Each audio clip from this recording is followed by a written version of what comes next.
new psychological study from the National Institute of Mental Health. Just this morning, along with his longtime The circle psychiatrist. of depression is growing wider, broader. 15% of women suffer from this disorder. Affecting over 20 million Americans. Changes that have occurred in the brain. Abnormalities in the neurotransmitters. Is that a chemical imbalance? Patient's got a problem, they've got a drug. 6 million American kids take prescribed medication. Need psychiatric care. But what if the criminal is mentally ill? The punishment, a form of aversion therapy. 10 minute cures on the show, but I want to... Seasonal affective disorder. Oppositional defiant disorder. Activity disorder. Schools criticized for over-prescription.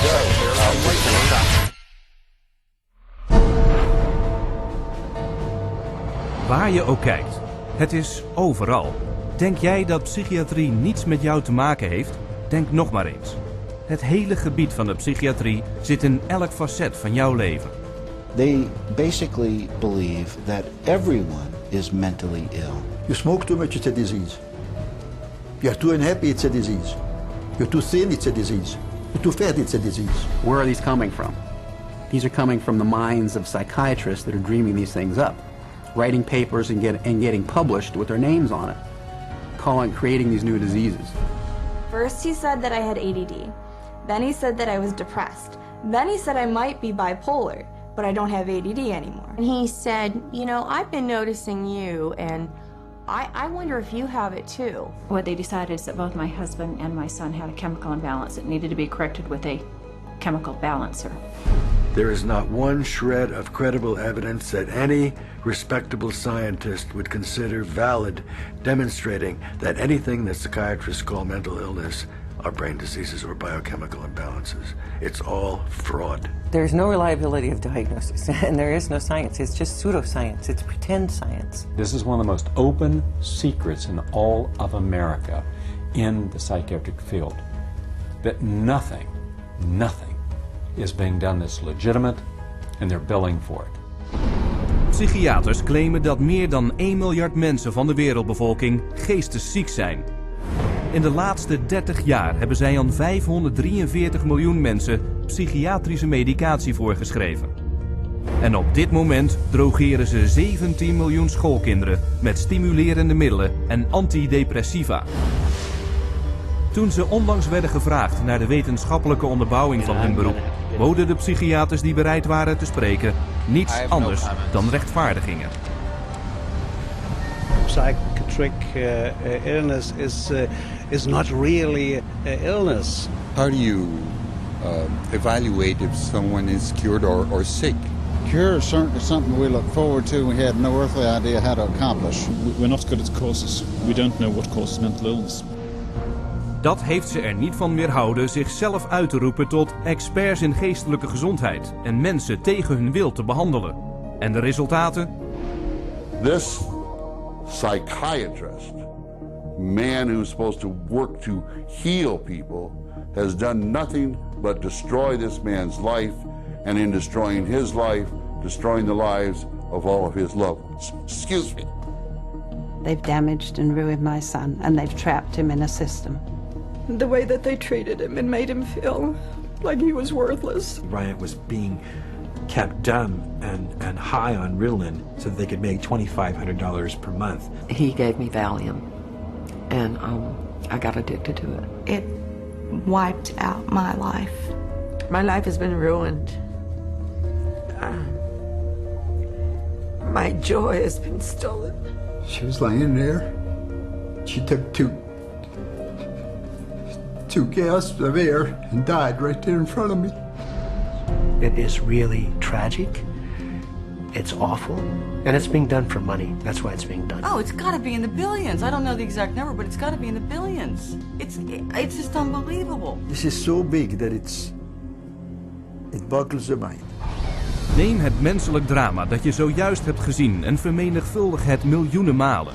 In de afgelopen 40 jaar zijn er in psychiatrische ziekenhuizen bijna 2 maal zoveel Amerikanen omgekomen als er gesneuveld zijn in alle Amerikaanse oorlogen sinds 1776. Verzekeringsmaatschappijen betalen elk jaar $69 miljard voor psychiatrische diensten. Hierdoor verdubbelen de verzekeringspremies.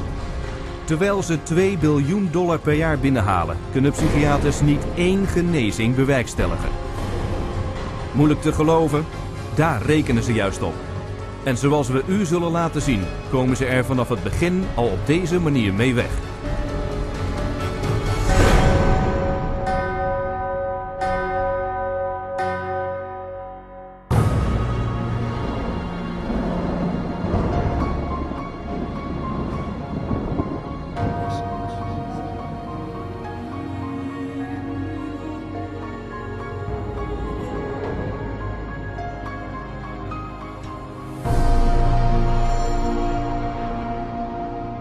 The roots of psychiatry have to do with control, power, and alienation from certain groups of people who were uncomfortable to be around. They were locked up in these places to get them out of the way. The history of psychiatry, I think, really is related to institutions. Het Koninklijk Ziekenhuis Bethlehem in Londen was een van de eerste psychiatrische inrichtingen ter wereld. Vooral bekend als Bedlam was het ziekenhuis weinig meer dan een pakhuis voor degenen die gek geacht werden. Patiënten zaten opgesloten in kooien, kasten en stallen, vastgeketend aan de muur en werden afgeranseld, terwijl de inrichting van het publiek entreegeld hief. In de 18e eeuw was William Betty de eerste die stelde dat zijn inrichtingen geesteszieken konden genezen. Betty's gekkenhuizen maakten hem tot een van de rijkste mannen van Engeland, hoewel zijn behandelingen even onmenselijk waren als die in Bedlam. Er werd geen enkele patiënt genezen. Zijn financiële succes bracht een sterke uitbreiding van het aantal inrichtingen teweeg en bood psychiaters een kans om aan deze nieuwe industrie geld te verdienen. This was an era where on both sides of the Atlantic specialized institutions for the mentally ill are beginning to be built in large numbers. Those institutions date back certainly to the beginning of the 18th century, and in a few cases even earlier than that.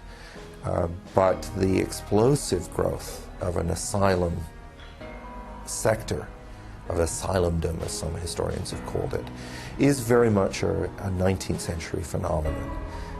It's that period when the state is persuaded to invest tax dollars in building these places. Maar terwijl degenen die de instituten beheerden steeds rijker werden, ontbrak het de psychiaters aan geloofwaardigheid om hun inkomen te maximaliseren. In order to justify their profession, they needed to come up with these biological solutions, or they didn't have any profession. The only way for them to solve that was to attempt to start believing that these people that were suffering from emotional disorders was from a biological basis. Whatever was done to make this person more manageable would be simply called a treatment. And the sad reality is that many of these so-called treatments were in essence torture. The near-drowning devices that were developed in this period, for example, must have been appallingly frightening. For example, one device involved putting the patient into a coffin, closing the lid and dumping it into a bath of water, and then opening it up and trying to revive the patient. There were a range of these things and the mortality rate was very, very high. Toen probeerden psychiaters hun praktijken geloofwaardig te maken door ze in medische termen te benoemen. Deze herbenoeming van behandelingen werd bekend als het medisch model. Somebody who's really hyper and manic, if you're wrapped up in a cold sheet and dunked into some water, you're going to quit acting manic because that's a punishing treatment. So, but as soon as the symptoms started to go away, they started to believe that somehow by wrapping them up and dunking them in cold water, it was draining the toxics out of their body. So they built the medical model around that. Om de biologische theorie nog een stap verder te voeren, bracht een Amerikaan, Benjamin Rush, het idee naar voren dat krankzinnigheid werd veroorzaakt door te veel bloed in het hoofd. De oplossing? Verwijder het bloed op alle mogelijke manieren met dwang, koud water, aderlaten en zelfs doodsangst. En zo werd een nieuw medisch model geboren. Benjamin Rush was probably the most famous American physician of the Revolutionary era. Rush was known as the master bleeder. He bled his patients for madness. He also invented something called the tranquilizer. It's a chair that looks a little bit like an electric chair. The patient was confined in this apparatus sometimes with cold water applied to his or her head for some hours at a time, and Rush announces in a letter that he's invented this new contraption and dubbed it the tranquilizer.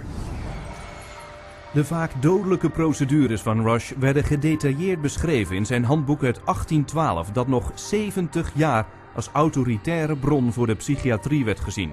Rush stond zo hoog in aanzien dat hij in 1965 op het zegel van de American Psychiatric Association als de vader van de Amerikaanse psychiatrie werd gehuldigd. Tijdens de 19e eeuw bedreigde het falen van de psychiatrie om krankzinnigheid te genezen hun financiële basis, waardoor het noodzakelijk werd om nieuwe medische modellen te bedenken. The cures promised when it was delivered. So by the 1860s and 70s, a growing mood of pessimism was covering Europe and North America, that effectively the new institutions were ever growing in size, but not growing in their effectiveness. De 20e eeuw bracht meer medische modellen. De Amerikaanse psychiater Henry Cotton verminkte zijn patiënten door lichaamsdelen te verwijderen. Hij stelde dat dit een doorbraak in het behandelen van geestesziekten was. The earliest target was the teeth and then the tonsils and the sinuses. But when patients didn't get better, the enthusiasts for this treatment then started to move down the body and to say, well, obviously patients have swallowed bacteria in their saliva, so stomachs need to go, spleens need to go, colons need to go. Toen de publieke verontwaardiging over het martelen en verminken van patiënten escaleerde, bedachten psychiaters nieuwe methoden, elk bejubeld als het wondermiddel. Maar elke nieuwe methode bleek uiteindelijk niet effectiever en niet minder wreed dan de vorige. This is a history of psychiatry, more or less, to damage the patient. I mean, this is a version of the original model, which was to chain them like animals. If you're doing it to somebody because you insist that they have to change, and you're going to do that by turning the screws, you might say, whether it's with medication, restraint, whatever, that's torture. And a huge part of what psychiatry has done really comes down to torture. Met het verstrijken van de 20e eeuw bleef de psychiatrie legitimiteit zoeken door zich in een medische discipline te transformeren. Ze slaagden alleen in het bedenken van effectievere manieren om geestelijke en lichamelijke martelingen toe te brengen en de dood te veroorzaken. Een erfenis die in de moderne psychiatrie doorleeft met het tot nu toe meest winstgevende medische model, het massaal drogeren van miljoenen. Om dit te kunnen doen moesten de psychiaters eerst een van de meest gekoesterde overtuigingen van de mens vernietigen. Met de verklaring dat de mens niet was wat hij dacht te zijn.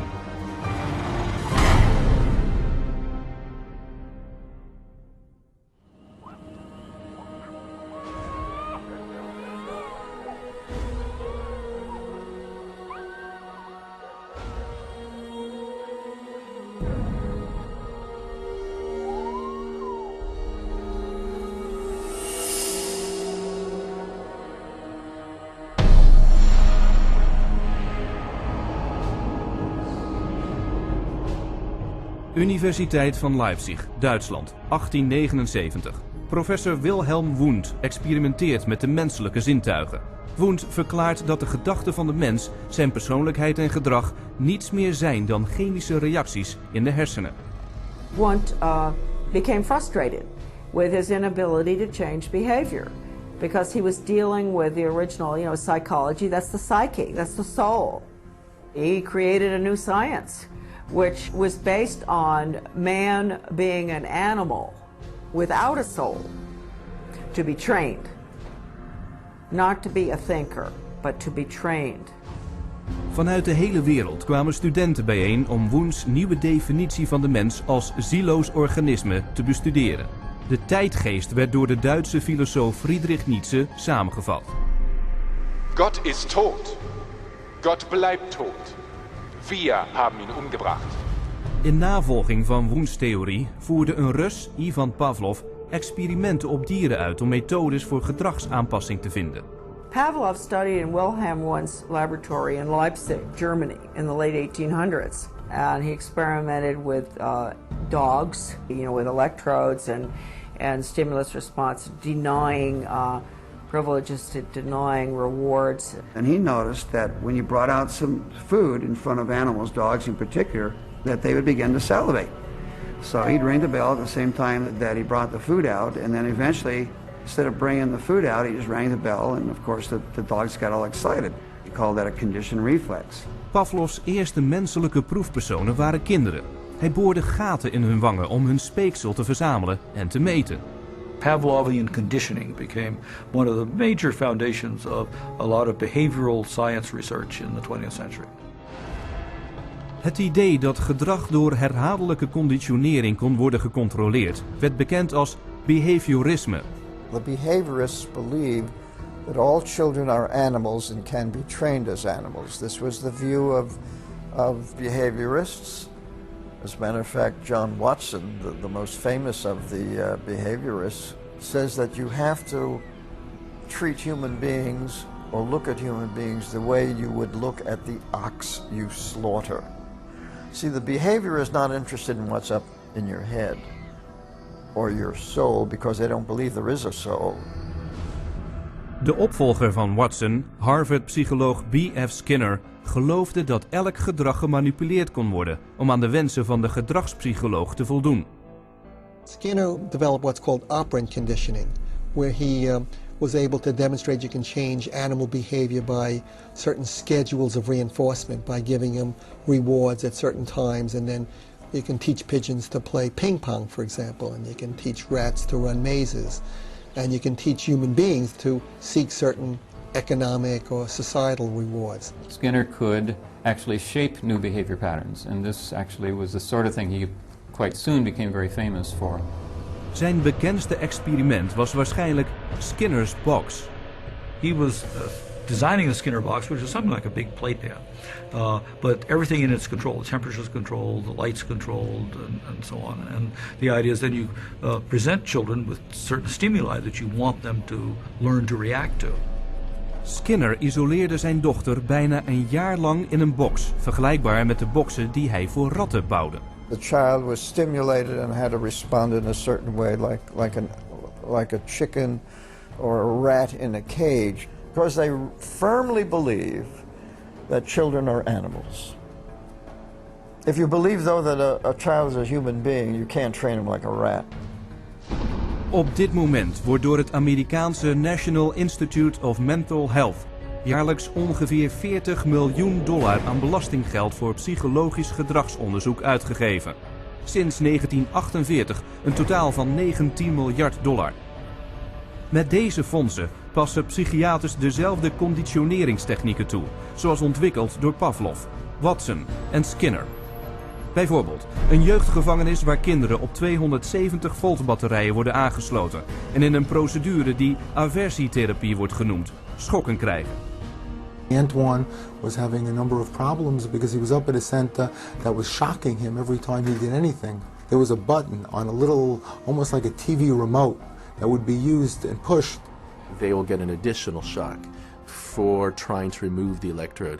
So they're expected to sit there and let this electricity pass through their skin without trying to remove it. If they yell in anticipation of the shock, they will shock the student an additional time for yell.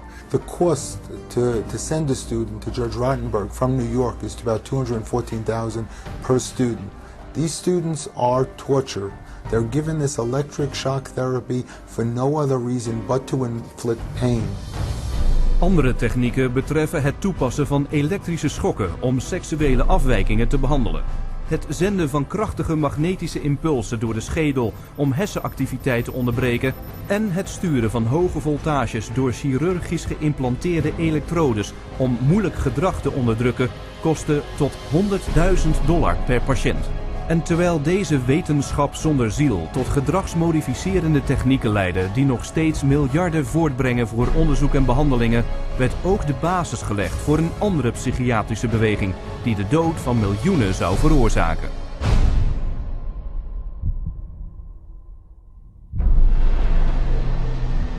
January 1945. As World War II comes to a close, the full horror of Hitler's final solution is exposed, with grotesque killing factories unparalleled in human history. Mass graves filled with corpses of men, women and children, murdered by starvation, bullets and poison gas. What could drive men to commit such atrocities against their fellow human beings? Het antwoord is de valse wetenschap eugenetica, gecreëerd en gepromoot door psychiaters tientallen jaren voordat de nazi's aan de macht kwamen. The eugenics movement got started in 1883 with Francis Galton, and he felt that human beings should take evolution in their own hands, and that the most talented individuals, the most healthy individuals, the most attractive individuals should have more offspring. There was great concern that people that they considered had poor genes were reproducing faster than the people they considered had good genes. They felt that a medical solution might be the proper one. This is what led to the sterilization movement. It resulted in sterilization of mentally ill people, sterilization of retarded people, sterilization of people we don't like politically and sociologically. So the problem is not with genetics. The problem is a pretend phony genetics used to justify inhumane social policies. Hoewel nooit bewezen iets anders te zijn dan een theorie, had de eugenetica zich aan het begin van de 20e eeuw over bijna 30 landen verspreid. Van Engeland tot Brazilië, Mexico, Zweden, Rusland en het meest opvallend de Verenigde Staten, waar gedwongen sterilisaties uitgebreid werden toegepast. Eugenics movement in Germany was somewhat different than the eugenics movement in the United States in that there were many more physicians and psychiatrists. Alfred Plutz was one of the pioneers in the German eugenics movement and how to control the population of those whom he considered inferior. In 1905, along with his brother-in-law, Ernst Ruden, he established the first organization for racial hygiene. Alle Nationen haben sich mit einer außergewöhnlich großen Menge an minderwertigen, schwachen, kranken und Verkrüppelten abzugeben. Durch kluge Gesetze über Sterilisation würden wir auch in der Lage sein, den vernünftigsten Weg der Zeugung herbeizuführen. Hitler was met name onder de indruk van de Amerikaanse eugeneticus Madison Grant. Grants boek De dood van het grote ras werd door Hitler als zijn persoonlijke bijbel beschouwd. In zijn boek Mein Kampf bejubelde Hitler eugenetica als de wetenschap die het Duitse Rijk zou herbouwen. Körperlich oder geistig gesund ist, dem ist es nicht erlaubt, seine Krankheit an seine Kinder weiterzugeben. Das Recht auf persönliche Freiheit wird durch seine Pflicht, die Rasse zu beschützen, eingeschränkt. The German eugenicists welcomed the Nazi advent to power because the Nazi program could fund the very programs that they had in mind. The Nazis gave them political support, financial support, and conversely, the psychiatrists gave the Nazis a medical justification for their genocidal policies. Something like 40% of German psychiatrists had joined the SS by 1933. They weren't forced into the SS, they just joined it naturally, because the beliefs were very, very similar. Ruden and his work led directly to the decision to move from sterilization to murder. Hun plan was simpel. Overtuig het publiek er eerst van dat de zwakken van geest aan de last van hun bestaan wilden ontsnappen, maar het niet konden zeggen. En dat hen ombrengen een daad van mededogen was. Dan pas je de definitie inferieur toe op Jehovah getuigen, Joden, zigeuners en homoseksuelen. Allen het leven niet waardig. Psychiaters maakten propagandafilms, bekend als de Nazi-killingfilms, die in alle 5300 bioscopen in Duitsland werden vertoond.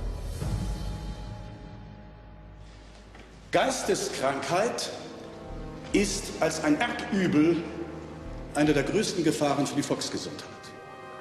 Irrtum ist, dass sich solche Kranken glücklich fühlen und am Leben hängen. Sie haben überhaupt kein Daseinsbewusstsein. Wer von ihr befallen wird, dem ist die schwerste Last des Schicksals auferlegt. Ein Dasein ohne Leben.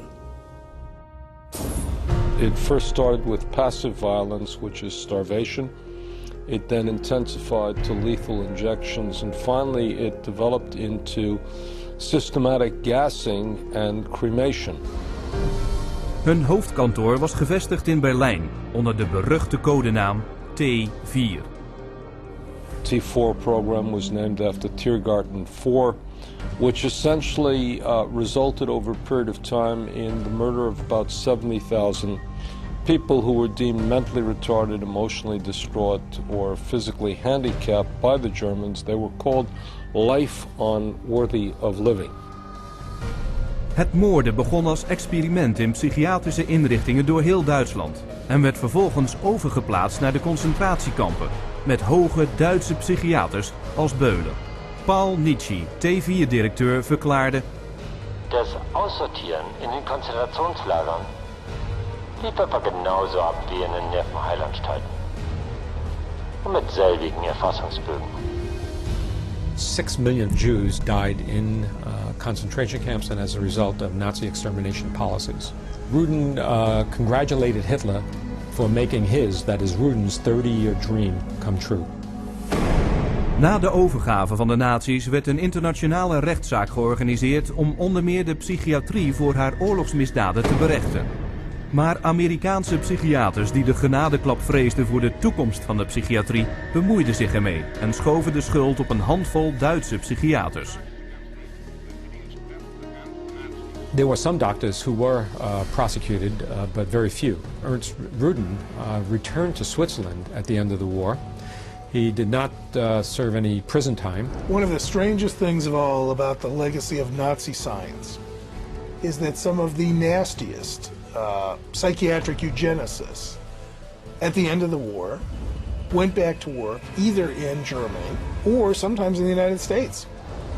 Wat begon met een psychiatrisch plan om ongewenste personen te elimineren, had zich nu over de hele geciviliseerde wereld verspreid en was verantwoordelijk voor het vermoorden van 11 miljoen mensen. Nooit berecht gingen psychiaters, zoals we zullen laten zien, met het verspreiden van eugenetica over de wereld door. En vandaag de dag zien we de resultaten in racisme, menselijk lijden en voortdurende sociale conflicten.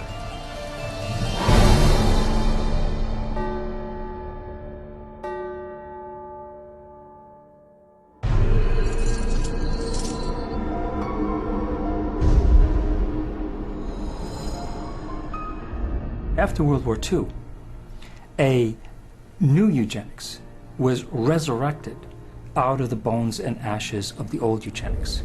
The eugenics movement has been at the forefront to establish a new scientific racism that justifies oppression and exploitation and racism. In feite is racisme niet te scheiden van de oorsprong van de psychiatrie.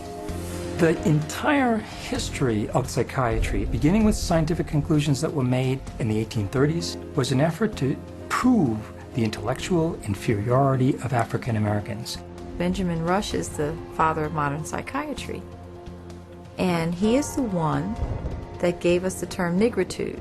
He said that all blacks have inherited this disease. And this particular disease, it caused them to be inferior. In addition to that, it was the reason why it was very important that blacks remain segregated and separate from whites so that whites did not inherit this disease. Door te beweren dat negritude een vorm van lepra was, rechtvaardigde Rush afscheiding als een medische noodzakelijkheid. En dat werd een argument om de slavernij voor te zetten. The fact that you have brutalized a whole group of people had nothing to do with that.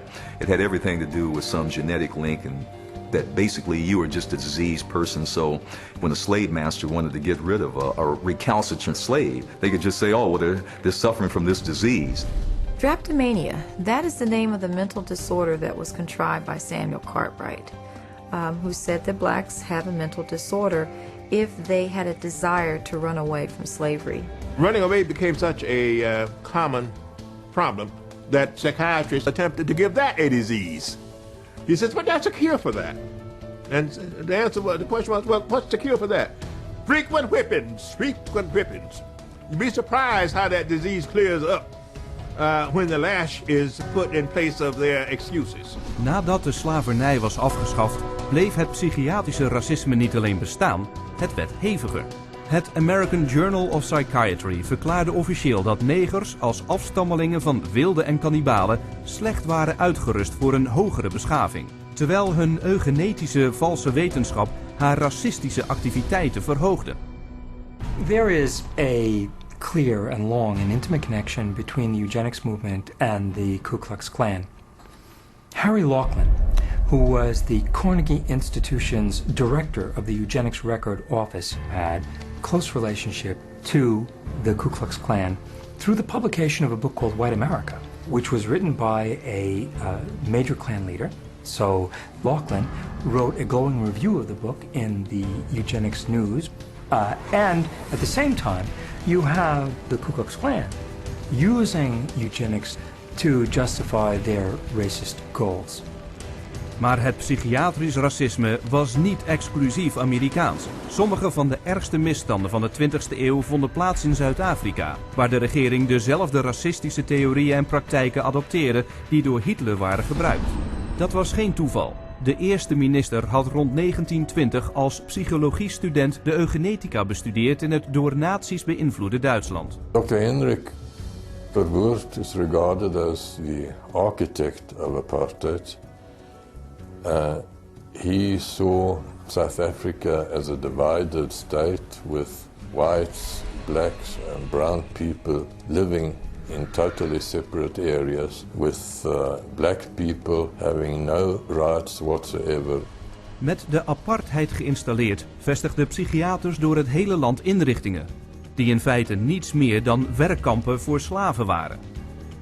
These places operated under a private company by the name of Smith, Mitchell and Company. They were saving money through the cheap accommodation for psychiatric patients, while making massive fortune out of money that Parliament had appropriated for medication. So it was a corrupt system.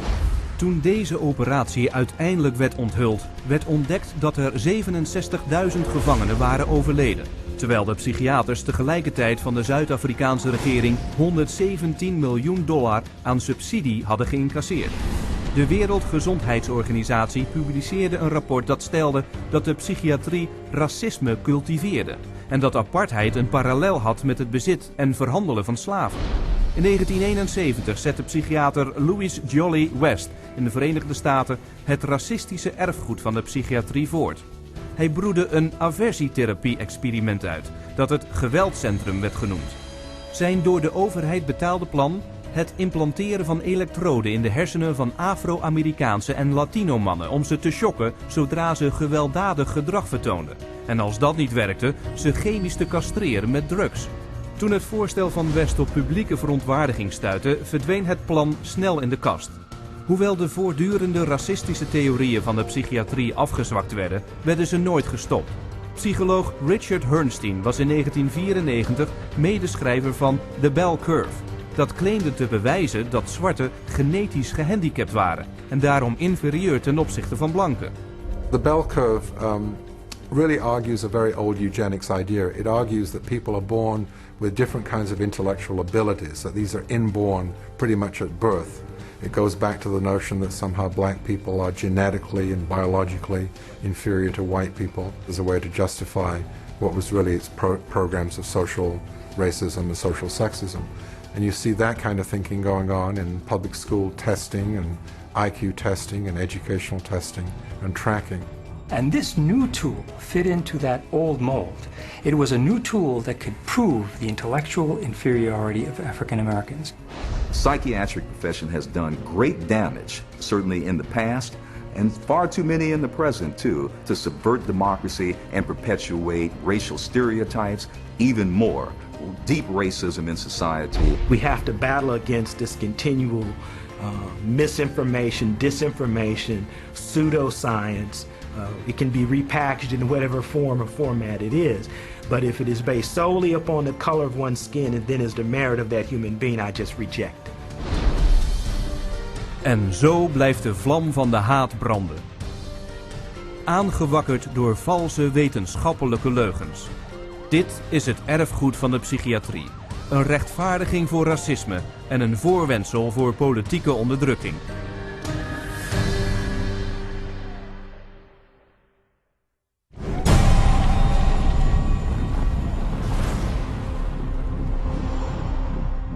быть верными коммунистическим идеалам, убежденно, с революционной настойчивостью претворять в жизнь ленинский завет, учиться коммунизму, трудиться самоотверженно, по-коммунистически, всей жизнью своей, утверждать на земле дело Ленина, дело партии. Клянемся!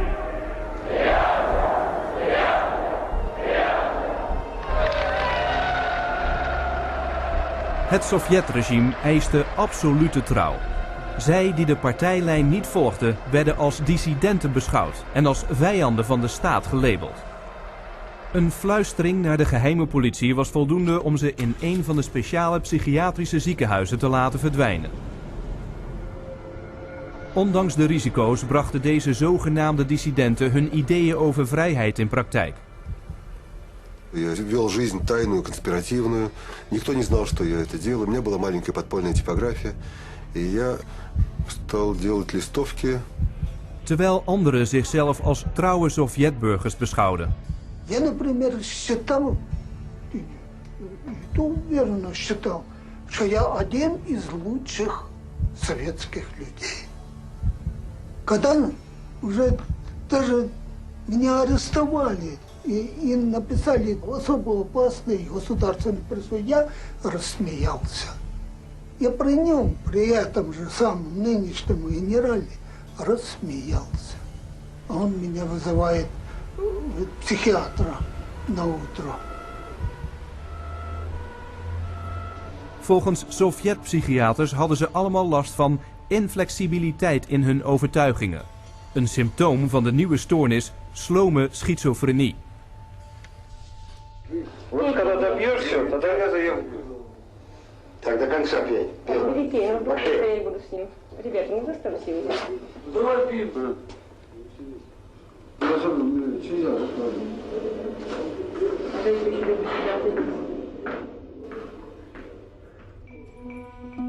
Net als hun tegenhangers in andere landen schreven de Sovjet-psychiaters sterke drugs voor om hun patiënten te genezen. Они никогда их с удовольствием не принимали. И находят пути их не принимать. Мы обязаны просмотреть прием лекарственных препаратов, чтобы больные лекарства дошли до больного. Вот они где-то уже, как говорится, в горле проглатывают, все, ротовая полость чистая. И потом такие делают какие-то движения, отрыгивают. Врач на обходе говорит, как себя чувствуете, Петр Петрович? Я говорю, послушайте, вот, там, когда 5 кубиков галоперидола, туда, например, слюна до полу, там перекошенность вся, значит, одни мышцы растягиваются, другие сокращаются, совершенно ужасные позы, лицо все ужасное, на душе страшно просто. Я человека, вот самое главное, описать это состояние невозможно. Санитары совершенно безнаказанно могли избивать. По любому поводу. Или вообще без повода. Вот, например, санитар открывает дверь, и вдруг, если тут ты оказался, например, в проеме двери. И вот этого достаточно было, чтобы, скажем, получить удар. Если больной, скажем, оказывал сопротивление при избиении, то его могли привязать и привязывали, и избивали, и продолжали избивать уже привязанного. Проходит, допустим, год-два, там выписывают убийц, выписывают насильников. Михаил, ты бы лучше убил бы кого-нибудь, мне бы легче было тебя отсюда вытолкнуть. Это было, вот, рождало такое чувство безысходности.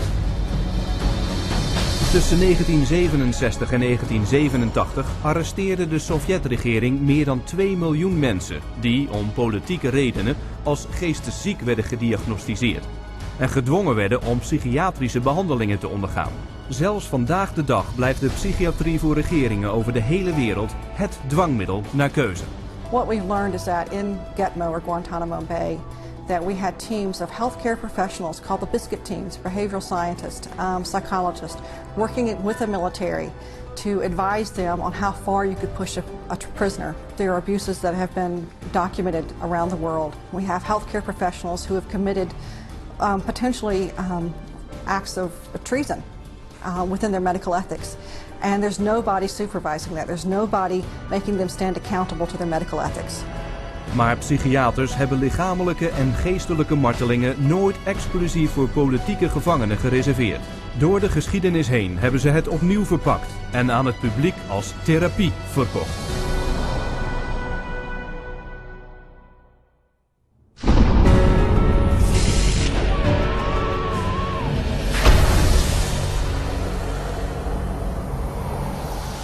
Vanaf 1920 omarmden psychiaters een aantal nieuwe procedures waarvan werd beweerd dat ze werkten door het doelbewust creëren van hersenbeschadigingen.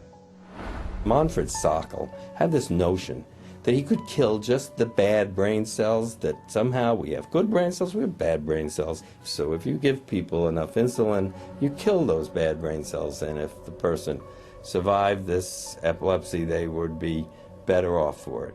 Ondanks stuiptrekkingen die bij 40% van de patiënten ernstige beschadigingen aan de ruggengraat veroorzaakten, wees Sackel naar hun kinderlijke staat en verklaarde zijn behandeling een succes. Ziekenhuizen bouwden insulineafdelingen en comatherapie werd big business. Om niet achter te blijven geloofde Ladislaus von Meduna uit Hongarije dat hij geestesziekten kon uitdrijven door het opwekken van hersenbeschadigende toevallen met de druk metrazol. He noticed his epileptics had no mental health problems, and his mental health patients, his psychiatric patients, seemed to have no epilepsy, and so he thought doing one would obviate the other. The theory was that epilepsy and schizophrenia couldn't coexist in the same brain, and that if epilepsy was induced, that a seizure was caused, it would, quote, drive out the schizophrenia. There's no scientific basis for this whatsoever. Metrazol was snel en winstgevend. In 1 ochtend kon 1 enkele psychiater 50 patiënten chemisch in een volgzame en hanteerbare staat shocken. Tegen 1939 was metrazol bij psychiaters en staf zo populair dat het in 70% van de Amerikaanse ziekenhuizen en in bijna elk ander land ter wereld werd gebruikt.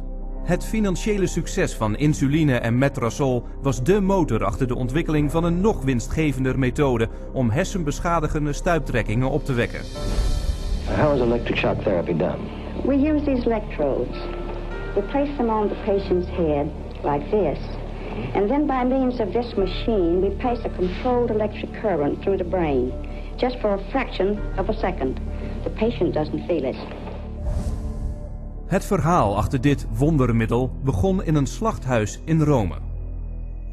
In Italy, in 1938, two Italian psychiatrists decided to observe that before slaughtering pigs, in order to make the pigs more docile, they would apply electrodes to their temples that were hooked up to wall current, and that this stunned the pigs, but it didn't kill them, and they could then slaughter them. Well, this gave them the encouragement to try inducing convulsions with electricity.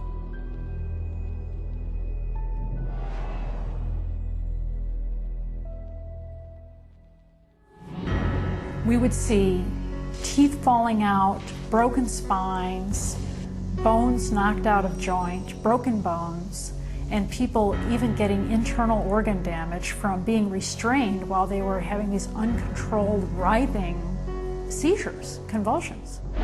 Many patients have been returned to their homes and jobs who might still be here if it were not for this helpful form of treatment.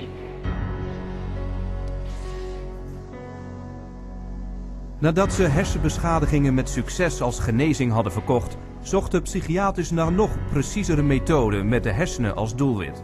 Dit was in 1848 van start gegaan, toen een explosie een stalen staaf recht door het hoofd van spoorwegwerker Phineas Gage dreef.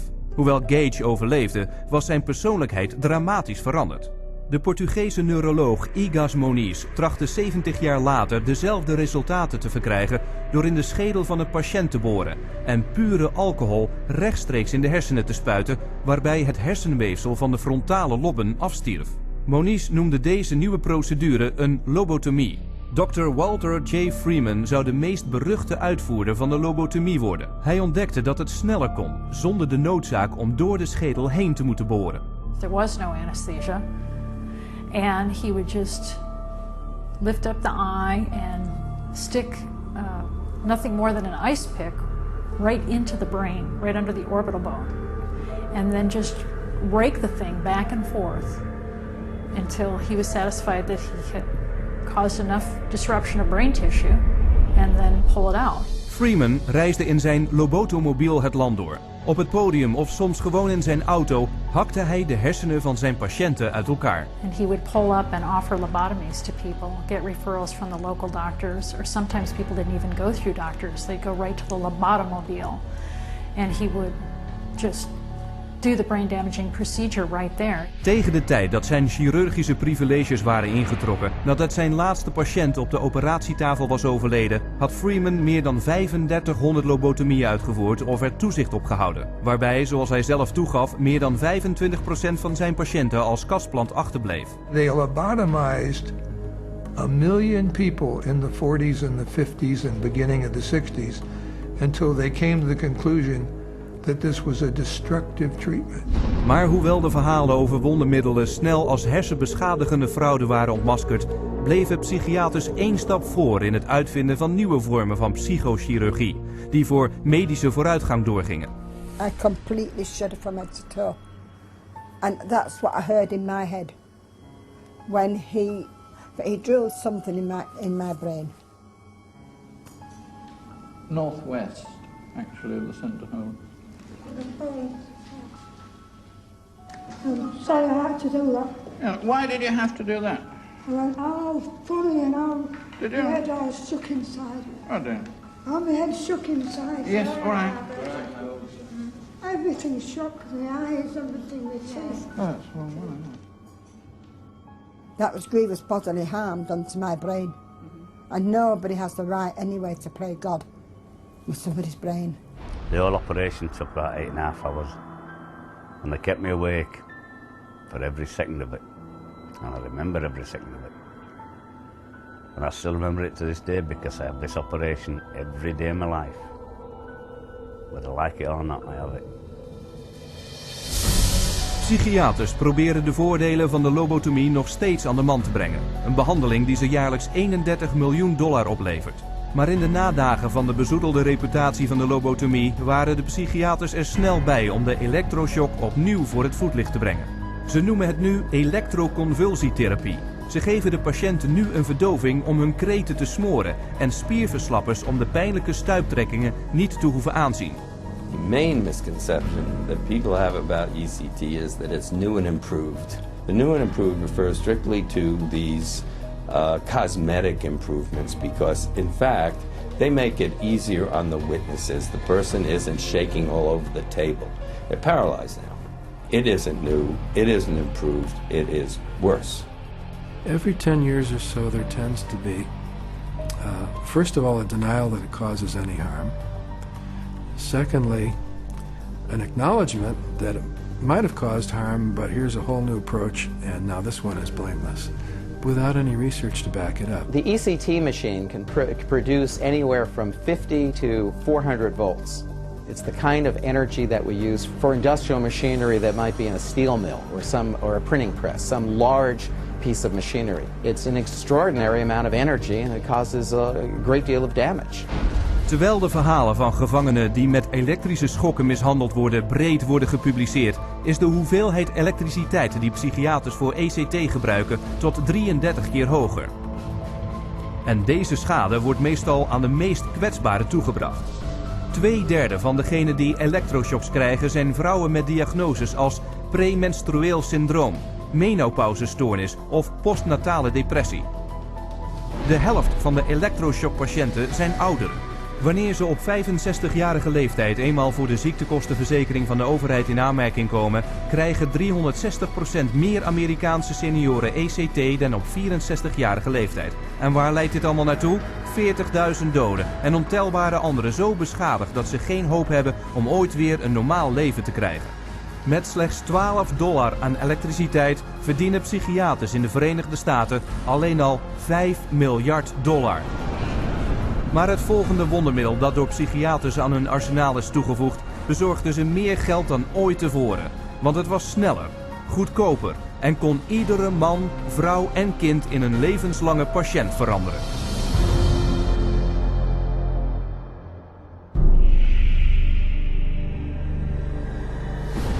In het begin van de 50er jaren van de vorige eeuw ontdekten psychiaters hun volgende wondermiddel. Hun nieuwe uitvinding, een chemische stof oorspronkelijk ontwikkeld om in varkens parasieten te doden, belemmerde de hersenwerking op dezelfde manier als het duwen van een ijspriem in de oogkas. Het was een oude behandeling in een nieuwe vermomming.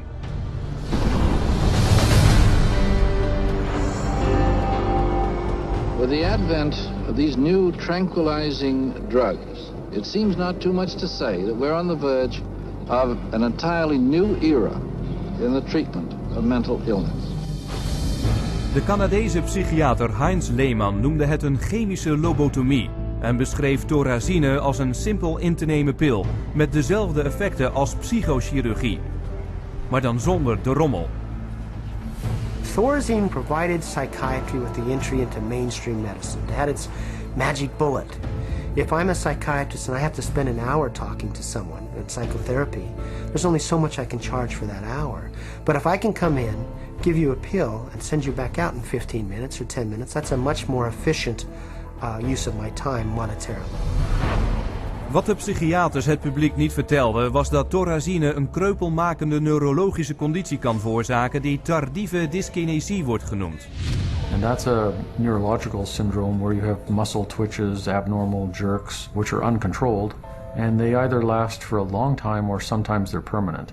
So that's very clear, very well recognized long-term or permanent brain damage from these medications. Mr. Blount has virtually no signs of his original illness now. The signs that the movements of his mouth are completely side effects of the drugs that he was on for 20 years. Mr. Blount is quite rational. He understands what's going on. And if you're patient, he can carry on a very rational conversation with you. Even when you remove the drug, it may still remain. It means you have caused a permanent disabling of the brain. In the late 50s, you get the first signs of it, people starting to worry about it. But it's not until the late 70s that psychiatrists start warning their patients about it. 20 years. Thorazineproducent Smith Kline French had een goede reden om het slechte nieuws achter te houden. In het eerste jaar alleen al bedroegen de inkomsten van SKF bijna 3000 maal het bedrag van hun oorspronkelijke investering. Terwijl het publiek en de pers over de ernstige en invaliderende bijwerkingen in het duister werden gehouden, kwamen in Puerto Rico vooraanstaande artsen en psychiaters bijeen om de basis te leggen voor de expansie van psychiatrische drugs tot ver in de toekomst. Psychiater Dr. Nathan Klein schreef in het eindrapport van de conferentie het volgende. The present breadth of drug use may be almost trivial when we compare it to the possible number of chemical substances that will be available for the control of selective aspects of man's life in the year 2000. Dr. Klein leidde een beweging die met nieuwe psychiatrische wonderdrugs de wereldmarkt overspoelde, gesteund door een enorme publiciteitsmachine die honderden miljoenen dollars spendeerde. De psychiatrie was nu een industrie van drugpushers. Tegen 1970 was de American Psychiatric Association zo afhankelijk van het geld van de drugsproducenten dat 30% van haar jaarlijkse budget van de farmaceutische advertenties van haar officiële tijdschriften afkomstig was. So we had money flowing to trade organizations, we had money flowing to the doctors, and to their journals. Well, we all know that that is going to influence how they think. The majority of National Institute of Mental Health and National Institute of Health scientists are getting more money from drug companies on the side than their tax-based salary. En met zoveel geld in het vooruitzicht hadden de psychiaters alleen nog maar een wetenschappelijke theorie nodig om het te rechtvaardigen. Hun oplossing? Een officieel rapport waarin verklaard werd dat geestelijke problemen afkomstig waren van een zogenaamde chemische onbalans in de hersenen, die ter correctie drugs vereiste. This chemical imbalance is one of the greatest fallacies ever foisted upon patients and the public. There is no chemical test to show an imbalance related to any psychiatric disease, whether it's depression, anxiety, what have you. The chemical imbalance is for the benefit of the psychiatrist. It has to be there so the psychiatrist can treat it. Maar de bedriegelijke chemische onbalanstheorieën kunnen het groeiende bewijs van de algemene en beangstigende bijwerkingen zoals akathisia niet verbergen. Akathisia is like an extreme inner nervous agitation. People describe it as wanting to crawl out of their own skins. And this happens with great frequency, and it is absolutely, totally well understood to be associated with suicide and violence and homicide. Na jaren van gerapporteerde bijwerkingen en geval na geval van geweld, zelfverminking en overlijden dwongen gezondheidsdeskundigen, wetgevers en het publiek de FDA uiteindelijk in 1991 om een onderzoek in te laten stellen. I know with absolute certainty that if Charles had any idea of the side effects of Prozac, he would never have taken it. I had two sons, David Lee, age 8, Billy 16. Wife 20 years, all gone. I'll tell you why. After being on Prozac for 21 days, my wife shot and killed both of these two boys right here. She turned the gun to herself and shot herself twice. I took the 9mm automatic, sat down on the bed and put the gun to my head. And I blew a 4-inch hole out the back of my arm instead of my head. Thank God I was a lousy shot. Had someone looked further into Prozac, steps could have been taken to avoid it. Wat een onbevooroordeelde hoorzitting had moeten zijn, werd een panel van psychiaters waarvan de grote meerderheid persoonlijke financiële banden met de farmaceutische bedrijven onderhield. They basically couldn't find an expert, a doctor, a psychiatrist, at a leading medical school who basically in some way or another didn't have a consulting agreement, hadn't taken money from the pharmaceutical companies. I do not find from the evidence today that there is credible evidence to support a conclusion that antidepressant drugs cause the emergence and or the intensification of suicidality and or other violent behaviors. 500 deaths, 33 murder cases, and over 20,000 adverse side effects. Would you like to tell me why this drug is still on the market? Is there an alliance, an unholy alliance between the psychiatric community, the pharmaceutical industry, and the FDA? And the answer is yes. Dit goddeloze bondgenootschap werd in 1997 maar al te duidelijk, toen farmaceutische bedrijven de FDA ertoe overhaalden om hen toe te staan rechtstreeks naar het publiek te adverteren. Met psychiaters die medische steun bieden, is de verkoop van psychiatrische drugs in slechts 3 jaar tijd bijna 2,5 keer de hoogte ingevlogen. Toen de aantallen gewelddaden en zelfmoordslachtoffers de pan uitrezen, dwong de publieke verontwaardiging de FDA tenslotte om waarschuwingen tegen antidepressiva uit te geven. Maar toen waren er 13 jaar verstreken, miljarden dollars verdiend en waren psychiaters bezig met het afzetten van hun volgende wonderpillen. Op dit moment heeft meer dan 8% van de wereldbevolking psychiatrische drugs gebruikt, gesteund door een nepwetenschap en aanbevolen door regelaars die gekocht en betaald zijn, leveren hun schadelijke medicijnen grofweg 27 miljard dollar per jaar op. En terwijl psychiaters een manier vonden om elke persoon op de planeet te diagnosticeren en te drogeren, zetten ze aan de andere kant hun aanval op onze meest persoonlijke vrijheden voort.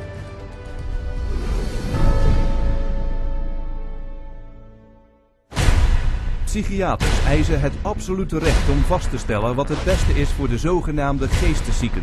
Want tenslotte zijn de geesteszieken gek en niet in staat om hun eigen behandeling te beoordelen.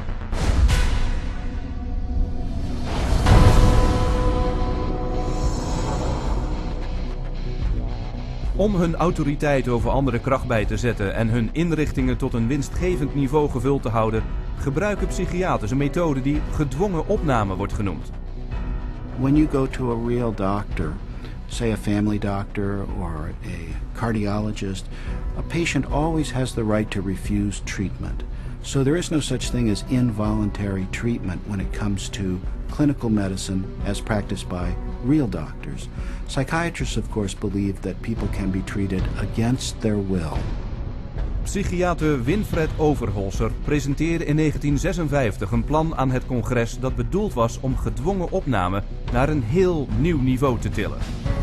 Het plan: koop 40 miljoen hectare wildernis in Alaska, bouw er een enorme inrichting en pas de opnamewetten aan, zodat iedereen met een simpel knikje van een psychiater kan worden afgevoerd. De wet passeerde zonder problemen het Huis van Afgevaardigden. Maar toen de bevolking lucht kreeg van het plan, werd men woedend en noemde het Siberië USA.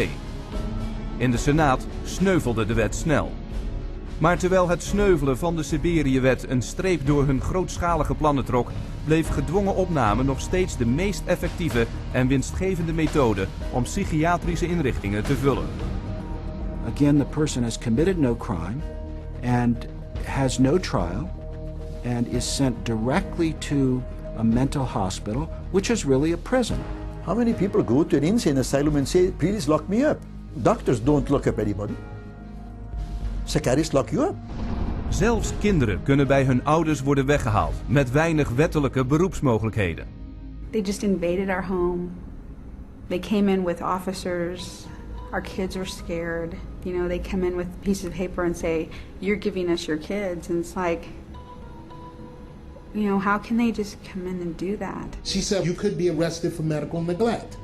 And I said, but how is that when, you know, this is my child? And I see that he doesn't need that much medication. Why would you threaten me with something like that?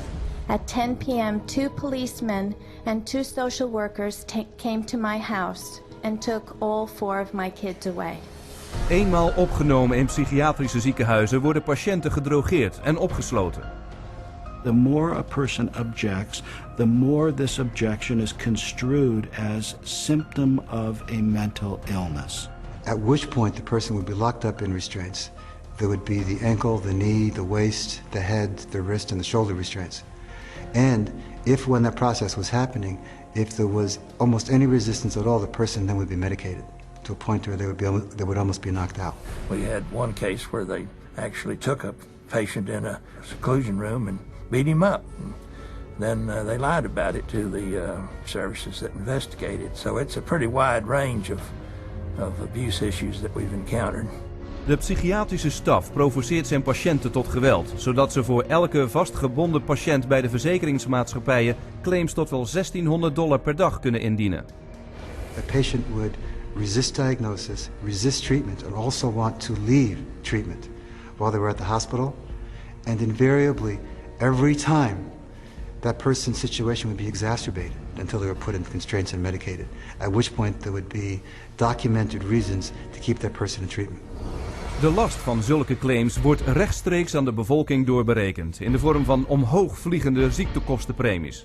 Wat de slachtoffers betreft is de ervaring traumatisch en zelfs dodelijk. 16-year-old Rochelle Claiborne died in Laurel Ridge's care last August.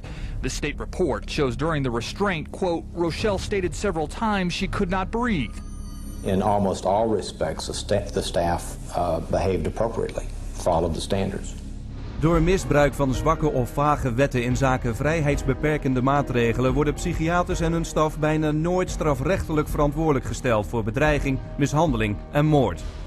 He begged me to take him home, take him out of there, that they were treating him wrongly, and he didn't want to stay there. And I got a call that there had been an accident, that they held him down until he couldn't breathe anymore. I wish I would have listened to him, take him out of there before it had happened. And then I miss him every day. And I wish I could have him back, but I can't. Tot op de dag van vandaag is er niemand voor de moord op dit kind aangeklaagd. De ouderen zijn het voornaamste doelwit voor psychiatrische mishandeling. Met de behandeling van senioren in inrichtingen lopen de kosten van de particuliere en overheidsverzekeringen op tot meer dan $29 miljard per jaar. Unwarranted commitment has occurred that wouldn't have occurred if the people hadn't had insurance. The proof of that pudding is generally in how fast they get out once the insurance runs out. Involuntary commitment is a form of psychiatric slavery, where persons are treated as if they're property and they are deprived of liberty, and people are making money in the process. As long as we have involuntary malhospitalization, psychiatry is a prison work. It's a crime against humanity. It is not medicine. Elke minuut van elke dag wordt er iemand gedwongen opgenomen in een psychiatrische inrichting. En als jij denkt dat dit iets is dat jou of iemand die je kent niet kan overkomen, denk dan nog eens. Iedere 75 seconden wordt er iemand in Amerika opgenomen tegen zijn wil. En met de meer dan $1 biljoen die sinds 1965 aan Amerikaanse ziekenhuizen zijn toegewezen, hebben de psychiaters zichzelf een winstgevende commerciële onderneming bezorgd. Verborgen achter een twijfelachtige interpretatie van de wet. Maar al te vaak begaan psychiaters misdaden die te schaamteloos zijn om genegeerd te worden.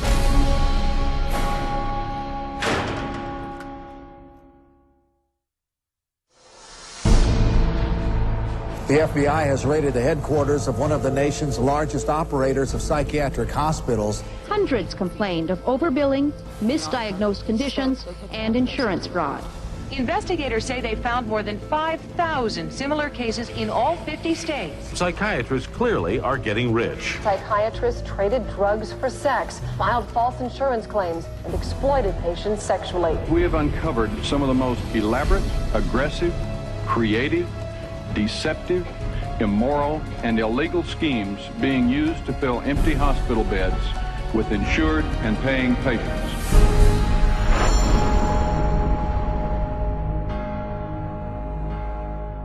Elke psychiater legt een eed af om een ethische gedragscode te volgen. Om de zorg voor hun patiënten boven alles te laten gaan. Maar van alle medische disciplines heeft de psychiatrie de slechtste staat van dienst wat betreft fraude en misbruik. Psychiatry is almost a license to print money. If a doctor were clever enough, and many of them are, there's no reason that they couldn't make at least $500,000 a year fraudulently and get away with it in psychiatry. I don't purport to have deposed every psychiatrist in Las Vegas. I can tell you for a fact I haven't. Maybe I've deposed half. And by and large, they were a dishonest, deceitful, lying bunch of people. Hun verraderlijke en criminele declaratiepraktijken komen zo vaak voor dat verzekeringsinspecteurs er slangtermen voor hebben, zoals de Californische zwaai en de $100 handdruk. $100 handshake is when usually a patient is institutionalized. Psychiatrist, psychologist will visit that person, shake hands with them, say, hello, I'm Dr. So-and-so, I'm taking care of your problem here, and then leaves. They might have 10 or 20 patients there. They bill an hour for each one, and they might be in the hospital for a total of 30 minutes. So 20 patients, 20 hours, and they'd send the bills off to Medicaid. We see that most of the victims of recovered memory therapy were women who had excellent health insurance, whether it was government insurance or private insurance, because many insurance policies wouldn't pay for this kind of long-term nonsense. So those people were targeted because of the nature of the insurance that they had. De Amerikaanse psychiatrische industrie ontfutselt elk jaar $40 miljard aan de overheid en de verzekeringsmaatschappijen, waarbij ze geen middel schuwen om de bevolking te bedriegen. There were some advertisements, very seductive advertisements for people wanting to lose weight and were having problems losing weight. And they would be given, all expenses paid to go to a particular spa. But when they got to this spa and went in and signed in, it wasn't a spa, it was a psychiatric center. And then they couldn't get out. What instead they received massive doses of mind-altering drugs, and they were kept for a lengthy period of time, and their insurance carrier was billed tremendous amounts of money for something that was unnecessary. Maar hun leugens gaan verder dan de psychiatrische instellingen, tot in de rechtbanken waar ze als betaalde getuigen alles zullen zeggen om hun honorarium te innen. A psychiatric expert who will have one opinion in one scenario and a completely opposite opinion in another scenario based on which law firm or governmental agency is paying for his time. The psychiatrist on one hand will tell the public that suicide can be prevented, but will go into court and tell a jury that suicide cannot be prevented. And then once you show his prior inconsistent statements, you also show that he is paid very well by pharmaceuticals, then the jury says, you know what, we're not so sure about you because you just lied to us. Bij de begeerigheid, oneerlijkheid en hebzucht komen ook nog eens hun seksuele misdaden. Hoewel ze slechts 6% van de medische beroepsgroep in de Verenigde Staten vormen, begaan psychiaters 1/3 van alle seksuele misdaden die door artsen wordt begaan. It has happened so often that by the mid-80s, the insurance companies who insure physicians across America started writing sexual claims out of the policies altogether. That's how common it was. The system was so broken that more than 25,000 complaints had been registered, but nothing acted upon. When a psychiatrist has a patient, a female patient, and abuse them sexually, there's a very high probability they'll get away with it. I've seen many cases where the mental health professional becomes very disturbed and is using very strange and odd treatments, and that can go on for many years with no one finding out about it because it's not very public. It's quite private. Things happen behind closed doors. Het tragische is dat bij hun seksuele misdaden vaak kinderen zijn betrokken. Bijvoorbeeld Dr. C. Markham Barry, op het eerste gezicht een zeer gerespecteerd lid van de gemeenschap. Maar dat beeld spatte uiteen toen hij werd gearresteerd vanwege de aanranding van kinderen. Vrachtwagens vol met kinderporno werden uit zijn huis weggehaald. En het daaropvolgende onderzoek bracht zijn seksuele misbruik van voormalige patiënten aan het licht. Jongens van 7 tot 17 die hij fotografeerde en anaal misbruikte.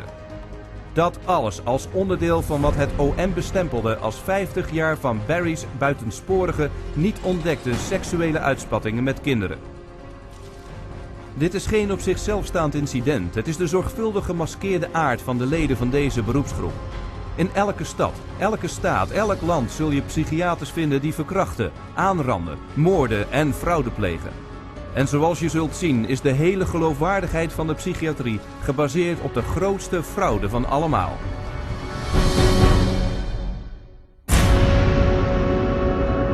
I was diagnosed with a chemical imbalance, manic depression. They diagnosed me with having ADD. He told me I had conduct disorder, ADHD, mild depression, Major depression. manic depressive, Borderline personality disorder. Compulsive disorder. anxiety, depression, and schizophrenia, depression, Sleep disorder. Identity problem disorder. There's no such thing as mental disorder. A mental disorder is whatever someone says it is, and if the person saying this is a mental disorder has enough power and influence, then people believe, oh, that's a mental disorder. Maar je kunt geen macht of invloed hebben zonder geld of geloofwaardigheid. En dus creëert de psychiatrie haar eigen geloofwaardigheid. It's based on a grab bag of checklists for disorders that are published in a book called the DSM, which is the Diagnostic and Statistical Manual. There are no statistics in this book, by the way. That just makes it sound more scientific. They create this cluster of disease, and they get together and they vote. Is this a disease? All in favor say aye. It's marketed as a scientifically based document. Now, the American Psychiatric Association, which publishes the DSM, do a lot of work to create an aura of scientific precision around the DSM, but it's not scientifically based.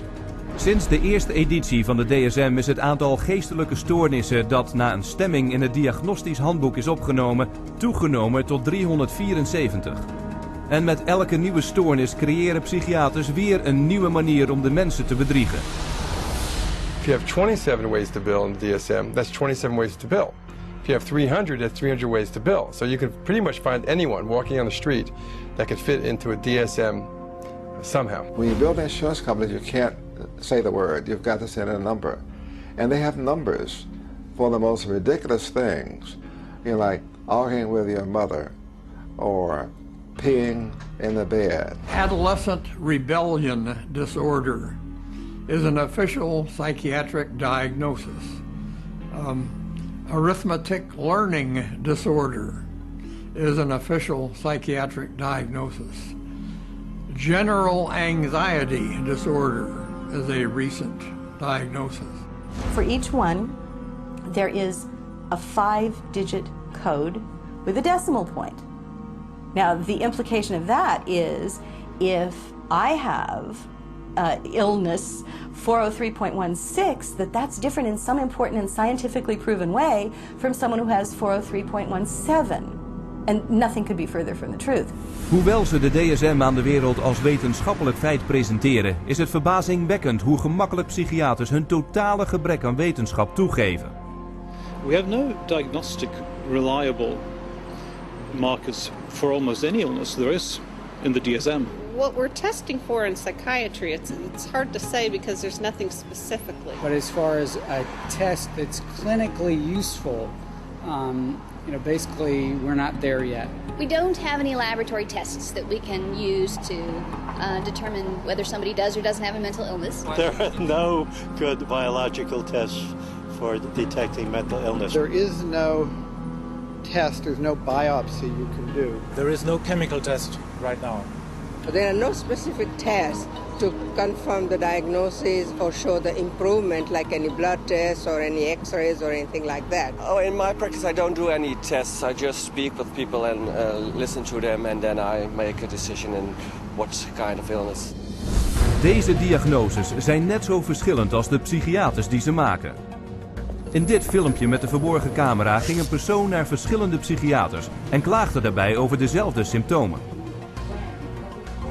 I'm extremely unorganized, and I didn't used to be. It's caused problems in the family. It's caused problems getting, I'm self-employed. You've got ADD, ADHD, and you're depressed, and your depression is bipolar depressed. You have a brain chemistry disorder that's probably genetic. You have a lot of the symptoms of depression. So it seems like it is a mixed picture. What that means is like we got some depressive symptoms and some, high symptoms. If you're bipolar, I'll need to give you a mood stabilizer. We don't know how to fix. Considered low-grade bipolar. You are more of the ADD than ADHD. And as far as medications for depression, because I would recommend that you start a medication, which are Prozac, Zoloft, Paxil, Celexa. Usually propylene XR is pretty good. They'll give you some Lexapro in the morning and some trazodone at night. Lamictal is a better medication for that. It works on your depression also. But the treatment for any bipolar cycling is the same. Lithium. Remeron is another one. Trazodone. Segredol. Depakote. Wellbutrin. Lexapro. Lamictal. Equitroid. Depakote. Lithium. Ambien. You may need an antidepressant also with your Lamictal.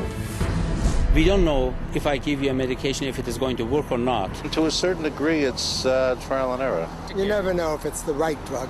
How many people have I cured? Well, there are no real cures right now in psychiatry. I have cured none of my patients. We're always challenged by our lack of knowledge. In fact, we don't know what the causes of mental illness are. Most mental illnesses, we do not know the cause. Of course, it would be nice to know exact reasons of disorders, but maybe in the future. I'm the Director of Research at the American Psychiatric Association. We don't know the etiology of really any of the mental disorders at the present time.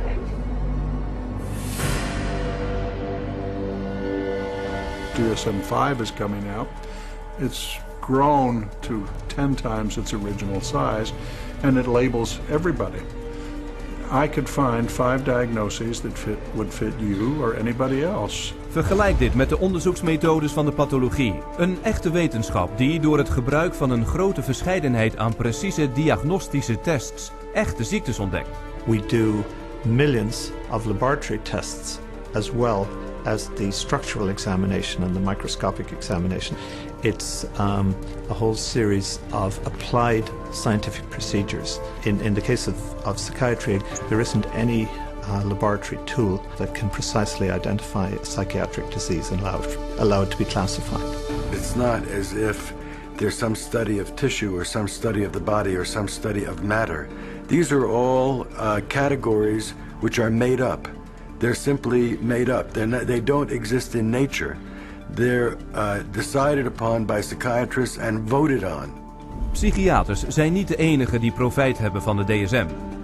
Overal waar je een psychiatrische diagnose vindt, vind je ook een psychiatrisch middel.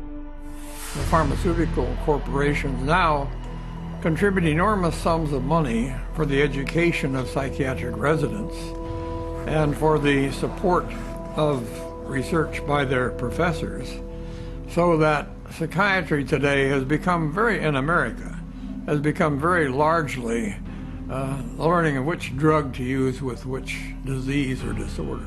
We need to make sure that we understand the very close interactions among the American Psychiatric Association with its DSM, the pharmaceutical companies, who love the fact that every time there's a new edition of the DSM, there are dozens more categories in there, and so more conditions for the drug companies to say, oh, we've got a pill for that. In 2006 werd door een onderzoek bekend dat 56% van alle psychiaters die besluiten welke stoornissen er in de volgende DSM moeten worden opgenomen, financiële banden met tenminste één farmaceutisch bedrijf heeft. Vandaag de dag zien we de gevolgen. Een spervuur van middelen, elk bedoeld voor een verzonnen stoornis, die door een geheel willekeurige diagnose uit de DSM wordt ondersteund. The fact that it is couched in the language of science, without necessarily having any of the scientific data or underpinnings to justify it, is as threatening as anything we've seen today. En de laatste en meest dure strategie van de psychiatrie is om mensen voor de gek te houden door echte geneeskunde te imiteren. Hersenscans. We can scan all the brains we want to. The fact that we see changes in different people's brains, changes in functioning, doesn't mean that we've discovered anything that has its origin in the brain. It just means that we're seeing changes, but it doesn't mean that there's something wrong with the brain. Psychiaters en psychologen gebruiken de DSM om wereldwijd 450 miljoen mensen het etiket geestesziek op te plakken. Een aantal dat gelijk is aan de bevolkingen van Frankrijk, Italië, Duitsland, Canada, Australië, het Verenigd Koninkrijk en Rusland samen. Terwijl de omzet van de psychiatrische middelen die ze pushen jaarlijks meer dan $27 miljard bedraagt, levert de overheidsfinanciering voor deze patiënten de psychiatrie jaarlijks $440 miljard op. En een groot deel van dat geld komt uit het diagnosticeren en drogeren van degenen die ons vertrouwen en het meest kwetsbaar zijn.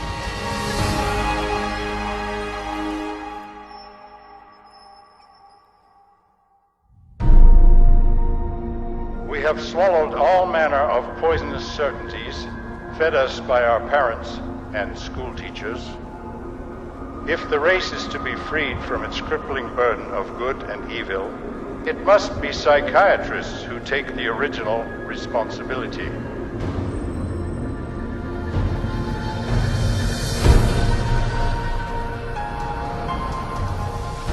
De uitspraak van Brock Chisholm typeerde de rechtstreekse psychiatrische aanslag op ons schoolsysteem.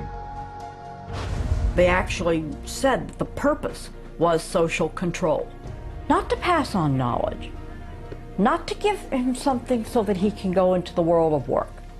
In 1950 kwamen psychiaters en psychologen van over de gehele wereld in het Witte Huis bijeen om een algehele heroriëntatie van het openbare onderwijs te presenteren. The White House Conference on Mental Health in the 1950s was a landmark that served to bolster the idea that schools would serve their communities better as mental health clinics than they would as institutions of learning. In the early 60s, the world of psychiatry started to really go places in this country. Little by little, it came into our schools, our educational system. En omstreeks 1965 werd ze in wetten vastgelegd. Psychiaters kregen het groene licht om schoolkinderen op grote schaal een etiket op te plakken en aan de pillen te zetten. A child is labeled ADD or ADHD the minute he can't sit still for a 10-15 minute period of time, or he talks constantly, or ignores the teacher completely. That will get him and earn him an ADD or ADHD label. Het opplakken van het etiket Attention Deficit Hyperactivity Disorder, ADHD, kwam in 1987 volledig op gang. Binnen een jaar werd bij 500.000 Amerikaanse kinderen de diagnose ADHD gesteld. In 1994 was dat aantal omhoog gevlogen naar 4,4 miljoen. In reactie op de wijdverbreide ongerustheid van de bevolking over deze ogenschijnlijke epidemie van geestelijke stoornissen, riepen de door de Amerikaanse overheid gesubsidieerde National Institutes of Health een panel van vooraanstaande artsen en psychiaters bijeen om ouders en onderwijzers uit te leggen wat ADHD nu precies was. I would like any member of the panel to describe a typical ADHD in terms of symptomatology. Mark, would you like to? Since you see them in your practice. I mean, I think the panel has been frank, and you know the difficulties here are immense in terms of these. I mean, it is hard. It's very hard to know how to answer this question. They cannot, you know, even when.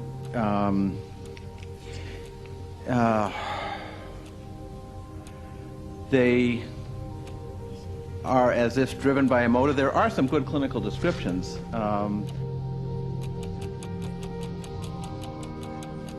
And I think, you know, I think part of the problem is the profession keeps changing the diagnosis. At this time, we do not have a diagnostic test for ADHD. Therefore, the validity of the disorder continues to be a problem.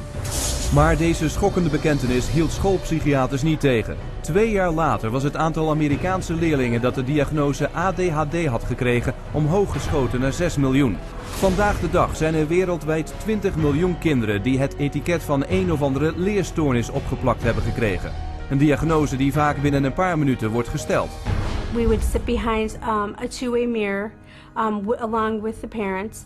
We would then look at the child. We would do small manipulative activities with them to see where their deficit was. It was wrong what we were doing. We were looking at a 5-minute glimpse of this child's life and saying, okay, here you go. Here's a little pill, take it, you'll be fine. Deze pilletjes, zoals Ritalin, Adderall en Concerta, worden door de Amerikaanse Drug Enforcement Administration als zeer verslavende stoffen in dezelfde categorie ondergebracht als cocaïne, heroïne en methamfetamine.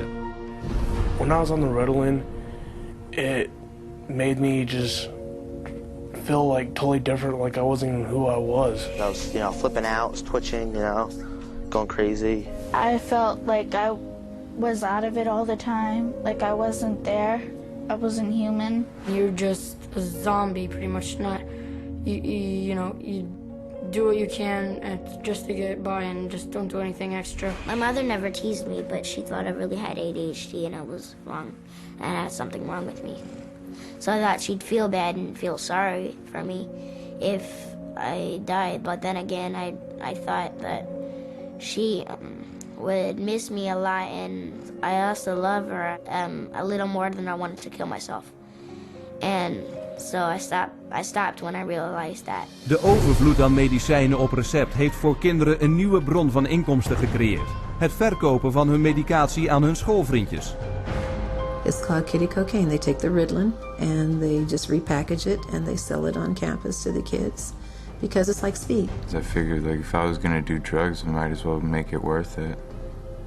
And I ended up doing street drugs, and then I ended up getting into it really bad. We're looking at marijuana and other things as being gateway drugs, and actually the so-called medications are a greater gateway drug. The Ritalin drugs are backfiring big time, because if the child is already disruptive and he takes cocaine, he's going to be a lot more disruptive after he's taken it. It is not going to calm him down. Boom, she got on the drugs and her personality changed, her behaviors changed, they became erratic and dark and violent, and it was just a nightmare. He kept having adverse reactions, becoming very, very angry. He could not control his behavior, he couldn't control his temper. He was on 5 different psych meds, Prozac and lithium, and he was 7 years old. And he was unable to function. He would have rages and then crying and all kinds of just violent rages, grabbing knives and all of this. The list includes 15-year-old Kip Kinkle withdrawing from Prozac when he shot 22 classmates, killing 2 after murdering his mother and stepfather at his home in Springfield, Oregon.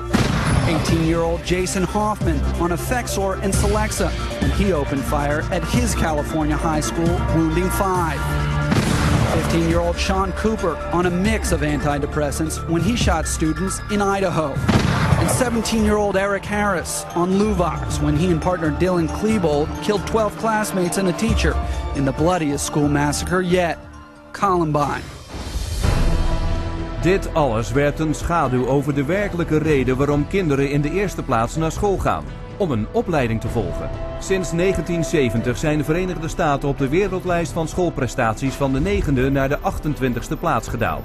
En in diezelfde periode is het aantal Amerikaanse schoolkinderen dat het etiket leerstoornis opgeplakt heeft gekregen explosief gestegen. En is de omzet aan ADHD-medicatie 32 keer zo hoog geworden. Children don't ask for psychiatric drugs.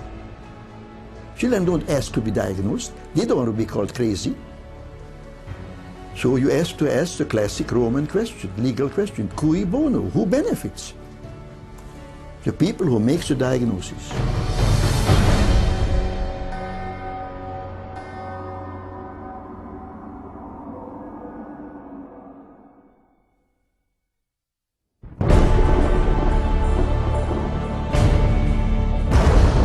Psychiatry should actually go into government, that politicians should listen to psychiatrists. Psychiatrists should be in every parliament and should direct and monitor political activities.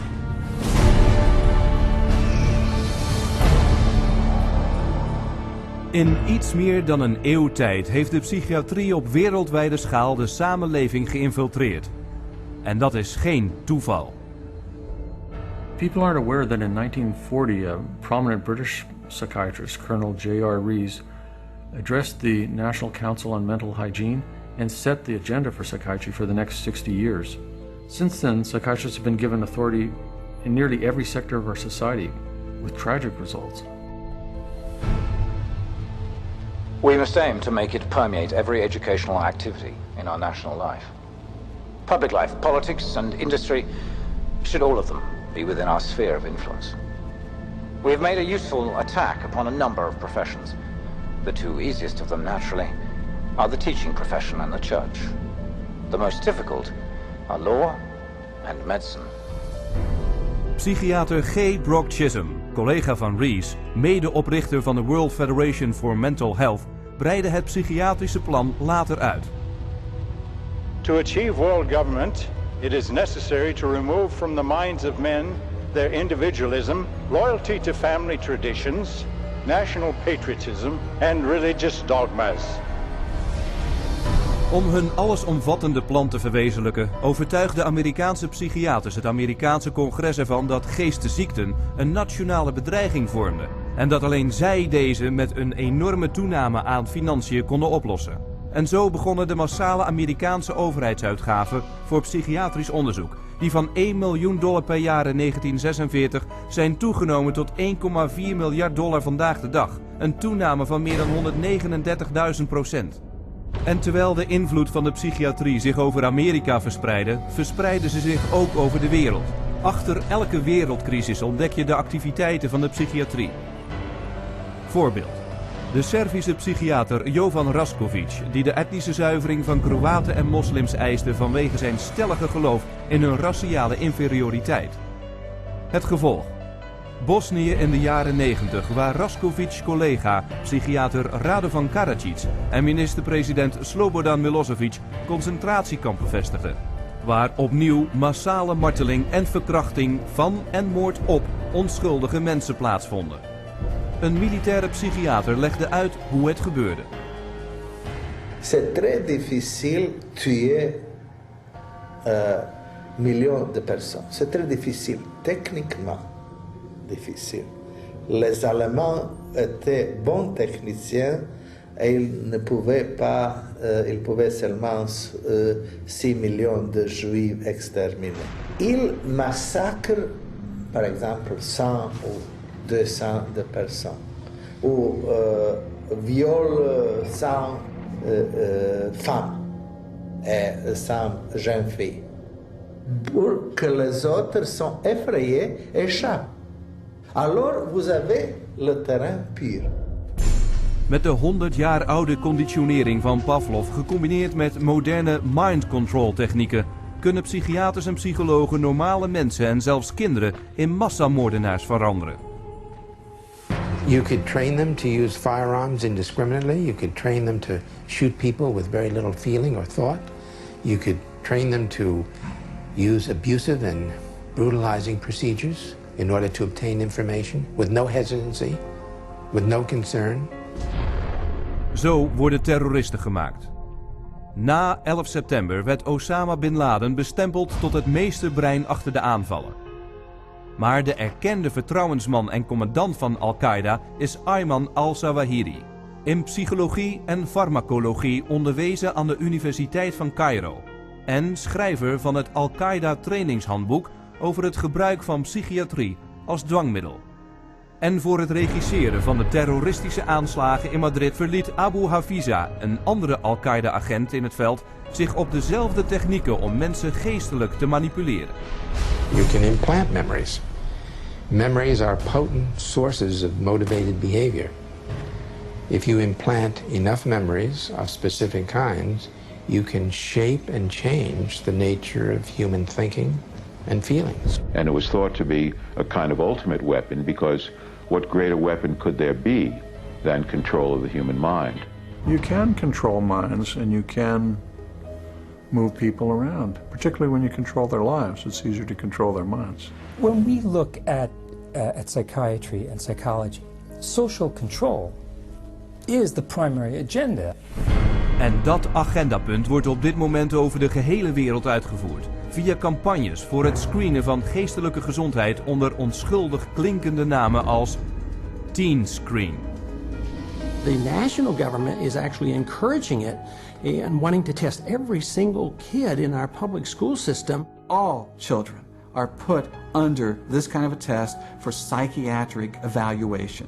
A 10-minute test that tells them absolutely nothing. I predict that upwards of 90% of all the people screened will be diagnosed as having a psychiatric disorder, which means that we'll have an entire generation that will be a perfect profit center. De man achter het Teen Screen programma, psychiater David Shaver, consulent voor het Amerikaanse ministerie van Defensie. They're not just screening children to have complete control of the 52 million children in school. They're screening now, and that bill, they will screen their parents, and they will screen all adults in America. The idea of mass screening for mental illness in the American population, run by a government initiative, is one of the scariest ideas I ever heard of. Psychiatry is politics, has always been politics. It is politics pure and simple, because psychiatry was always the application of force against people who don't want to be forced. It's a sad thing, and parents better wake up. Society better wake up, because we're in serious trouble if they don't. Het allesomvattende plan van de psychiatrie om alle sectoren van de samenleving te infiltreren is realiteit aan het worden. We hebben geen epidemie van geestesziekten, we hebben een psychiatrische epidemie. Er kan en moet iets aan gedaan worden.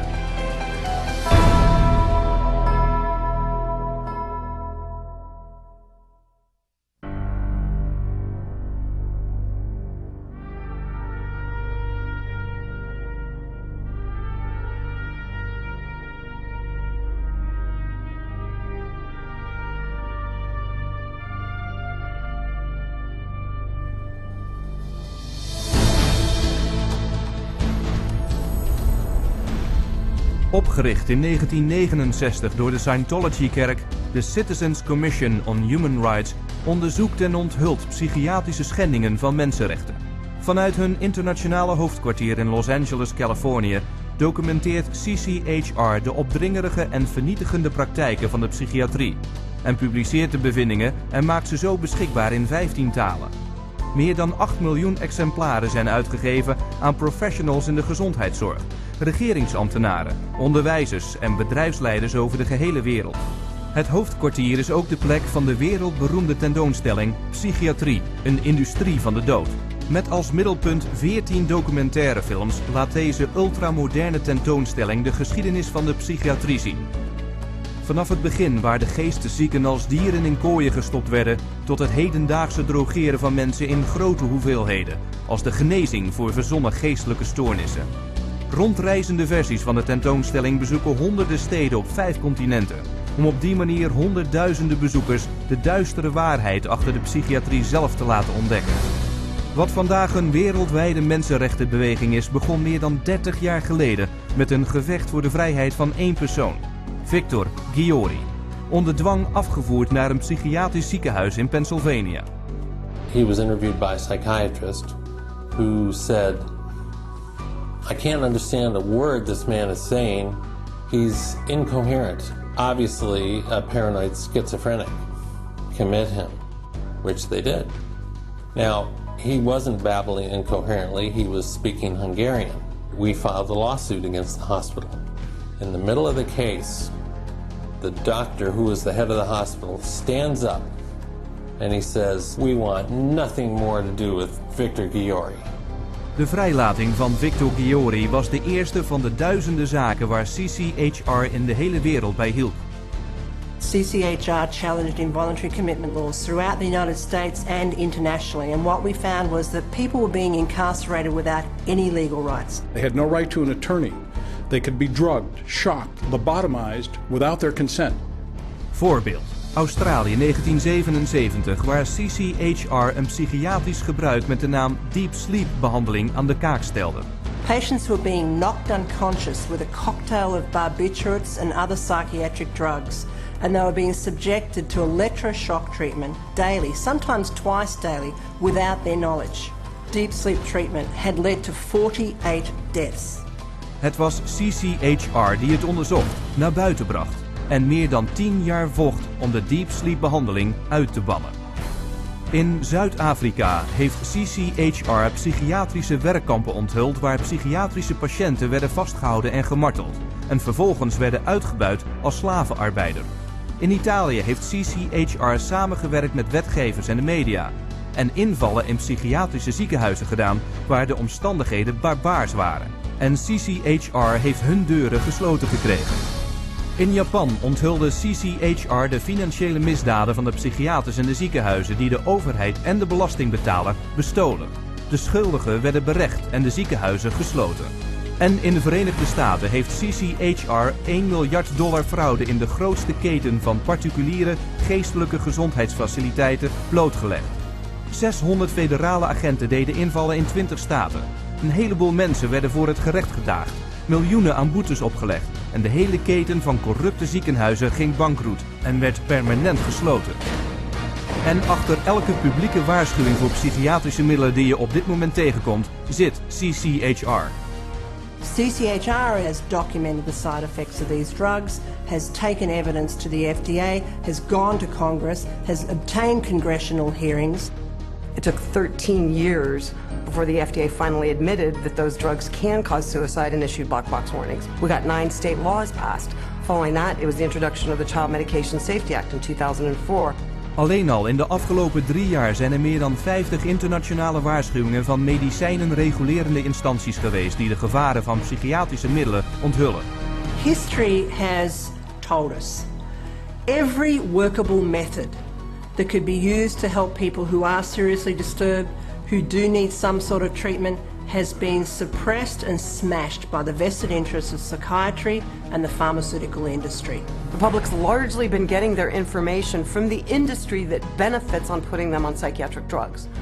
It's an advertising campaign. It's not science, it's marketing. CCHR is causing things to change by being champions for a growing number of well-intentioned people who are risking their professional careers to speak up against the abuses of psychiatry. Having that support from a group like this has made a tremendous difference in what I feel personally that I've been able to accomplish. So I think of CCHR as fellow soldiers. I'm unaware of any other organization that does the kind of work that CCHR does, particularly on the scope and the level that they do. CCHR has been very effective at moving the ball down the field. One at a time, one state at a time, one legislator at a time. CCHR has had the resources to be able to teach and have legislators become more aware of what the problem what the psychotropic drugs are. CCHR has researched the issue. When you need the facts, you go to CCHR. Vandaag heeft CCHR meer dan 300 afdelingen in een groot aantal landen over de hele wereld. Waar en wanneer psychiaters dan ook mensenrechten overtreden, CCHR brengt zijn boodschap aan de mensen. Van de Verenigde Staten tot Japan en van Canada tot het Verenigd Koninkrijk houden invloedrijke leden van CCHR optochten om er zeker van te maken dat bescherming en vrijheid van psychiatrische mishandeling bestaat voor iedereen. It's essential that CCHR does their job and gets the support to do their job, because the extent to which they do, the whole vehicle that's out of control about psychiatry gets to be contained and gets to be eliminated. It scares me to think if this doesn't happen. I've seen up close what it's like, and it scares the daylights out of me. You have 100,000 people electroshocked every year. You have 17 million children worldwide taking mind-altering drugs. You have people being involuntarily committed every 75 seconds, and it's all under the guise of mental health. The only way that you're going to get humane treatment into the mental health system is to take psychiatry and the vested interests out of the picture. And only then will you see people truly obtaining mental health. You have two choices. Either you pretend you knew nothing about it, or you do something about it. With knowledge comes responsibility. That's why we're here. That's why people are joining forces with CCHR. Duizenden mensen van iedere geloofsovertuiging en manier van leven hebben zich al aangesloten. CCHR onderzoekt en onthult psychiatrische schendingen van mensenrechten. En zal dat blijven doen tot de misbruikende en dwingende praktijken ophouden. En iedereen zijn mensenrechten en waardigheid terugkrijgt. Uw hulp is nodig. Vecht met ons mee.